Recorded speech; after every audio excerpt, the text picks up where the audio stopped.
Cut చేయి. Happy new year. Happy new year. గిఫ్ట్లు ఇవ్వాలమ్మా. చాలు ఇస్తుంది కదా కేక్. అందరూ కట్ చేయండి గోటు ముగ్గురు. అప్పుడు కేక్ చేసుకుంటే బర్త్డే తీసుకుంటుంది కదా గిఫ్ట్. కొంచెం స్పూన్ తీసుకోవాలి మా స్పూన్ తీసుకో.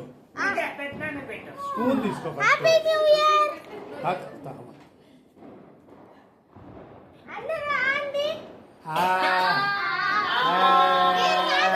వీడియోలో ఉండేవాళ్ళు